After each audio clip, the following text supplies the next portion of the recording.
Hi guys, welcome back to the channel. I'm How. If you haven't subscribed, please subscribe down below. You can even leave a comment on what you think. I would really appreciate that. So today's segment is I'm gonna be talking about a couple of events that happened or that led to me being severely depressed and how I was feeling before I was hospitalized.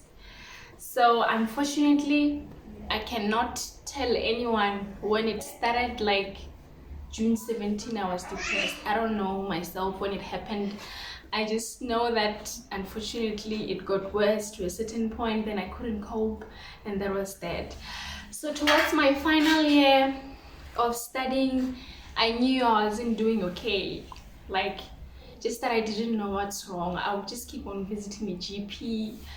Health-wise, I was fine, but mentally I was not. Just that at that time I didn't know it was like that. So I got placed in Cape Town to go do my community service. I thought, oh my god, this is my forever break that I've been needing. I thought if I go there, I'm gonna forget about everything, and then when I come back, I'll be doing so great and all shall be fine. So when I got there, change of sceneries, one thing I learned does not take away anything. Actually makes it worse or prolongs it, because you're hiding technically. So when I was there for the first 6 months, I stayed next to the beach. It was so nice, it was lovely, it was beautiful. I never went out, not even to walk around. That is so unlike me. Like, who does that? That's when I realized something is really wrong. For that whole year, if it wasn't for my sister coming to visit me and taking me to see places and things, probably I would have just went in and out to work, buy food, come back, because that's what I've been doing. It was that bad. And I would have events or episodes where I just crash and I would cry, whine in my sorrows and think everyone hates me and all of that. So it was bad. So the whole year I did nothing. I was sporting, and then towards the end I had to leave and get another job. So this year I moved somewhere else to work there. It was not like where I worked last year, so the pressure was intensified. That made it worse, and then I had to change environment. That made it worse. So I just had so many external factors kind of making me crash. So the work pressure, family things that I had to deal with, yeah, I just had problems left, right and center. And in Jan that year, I kept on visiting the GP like almost twice a week, because I was just not coping, but I didn't know what was wrong. But I kept on telling my family that I don't think I'm doing well, but I was kind of blaming it on the job, not necessarily on me. I ended up wanting to quit because I thought if I take away some of the things, I'll be fine. But that was not gonna help, and thank God I didn't do that. So eventually, I think I'm grateful that I was speaking to people, because it helped a bit. So eventually, the day before I was hospitalized because it got bad, I was on my way to work, and then on my way to work, on my way to work, I was driving, my brain was completely out. That month I lacked concentration, I couldn't think, I was just not doing great. So on my way to work, I hit a person that was in front of me by the robot. So with the car while driving, as to why it happened, it was a whole like an accident scene. People came out to see.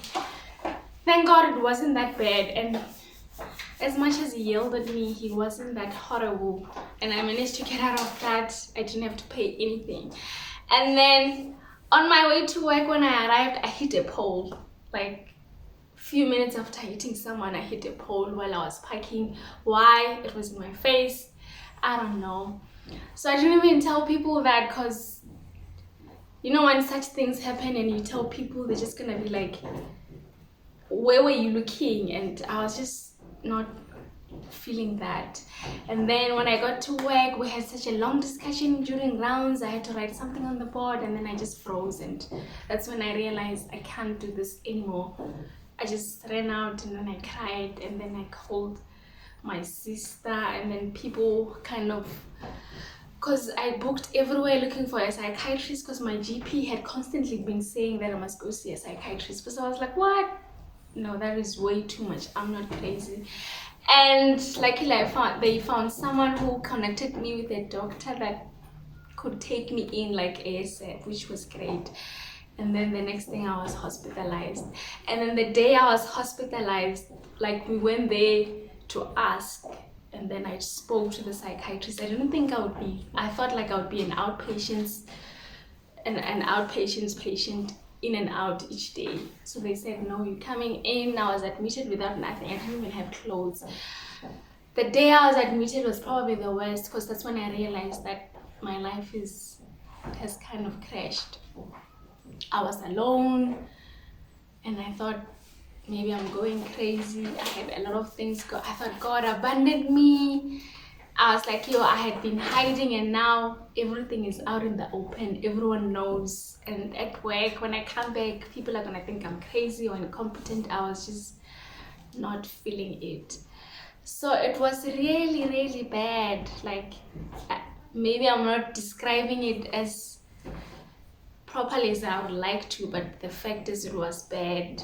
But it happened, and when I look back, I'm actually grateful for that. So I got help, and I'm thankful for that. And anyone or everyone that somehow helped me, I just want to say thank you. If I am to mention names, I'll probably never finish. And thank you guys for listening and tuning in. I know it sounds boring, but mental health is real. Like, thank you guys, and please take it serious. Bye.